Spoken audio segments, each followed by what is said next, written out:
Today I'm doing easy knitting scarves.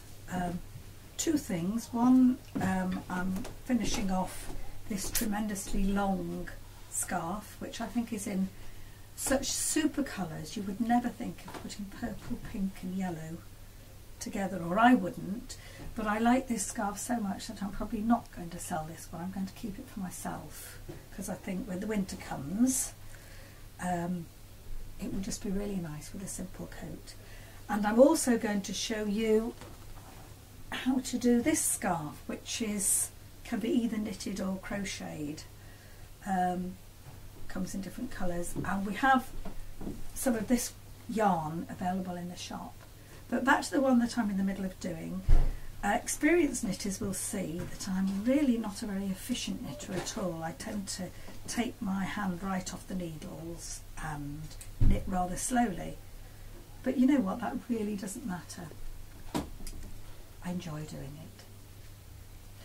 The reason that I decided to do Easy Knit Scarves as a workshop is people keep coming into the shop and we will often say to them, do you do crafts? And they'll say, oh, I used to knit years ago, but I can't do it anymore. Well, knitting is a little like riding a bicycle.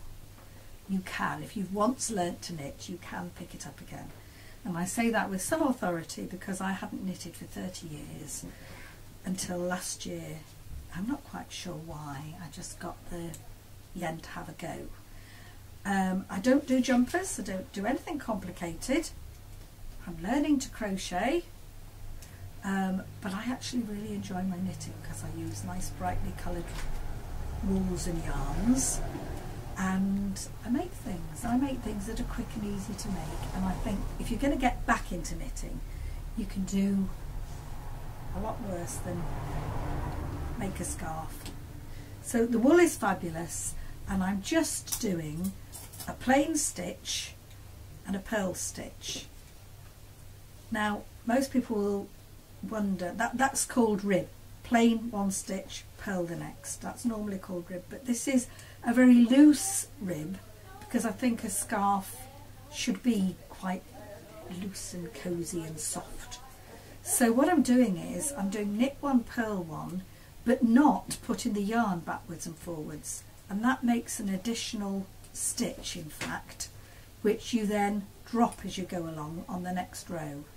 Does that sound very complicated? Let me perhaps show you slowly so that you can see how it works out. So I'm purling this stitch, and then I'm not going to put the yarn back for a knit stitch, which experienced knitters will know that you do. I'm dropping the next stitch, and I'm now with the wool at the front doing a knit stitch, and that's just created an extra stitch. Now I'm ready to do a purl stitch. I have to drop the last stitch, and now with the wool still at the back, yarn it is actually because it's acrylic, the yarn's at the back, I'm doing a purl stitch, and that's made an extra stitch that I'm going to drop. Here's the result of the last row. A stitch, that's not a proper stitch, that's an over stitch, that's a yarn over. So I get rid of that and then I knit. Get rid of that and I purl with the yarn at the back. So it feels a little counterintuitive when you first do it, but it does come up with this lovely loose knit scarf. The needles are size 10, that's to say they're 10mm, which we all know is a centimetre in diameter. So we've got big loose stitches. So purl, take it through, don't do anything with the yarn, drop the next stitch and then knit. I'm going to turn round and do that the other way so that you can see quite closely. Yarn at the back, purl the stitch through, yarn still at the front, drop the next stitch, knit the stitch with the yarn from the front, having made an extra loop which keeps it very loose. I'm just going to finish the row a little more quickly. and then we're going to look at what the effect is of that looseness. I love this wool because it changes colour. The fact that I'm going from a purple stitch to a yellowy stitch, I really enjoy. Simple pleasures. Nearly at the end of the row.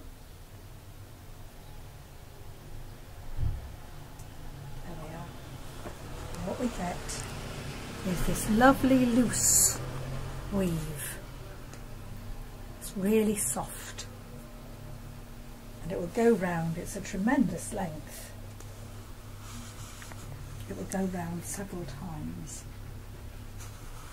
to give me a lovely cosy soft scarf. Now I've untangled myself from my scarf, I just want to show you the size of the ball of yarn that made that big scarf.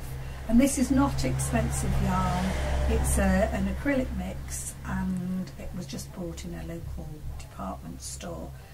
Normally I would use one of these balls to make 2 scarves, but I've decided to make some really long scarves because it's such lovely variegated wool.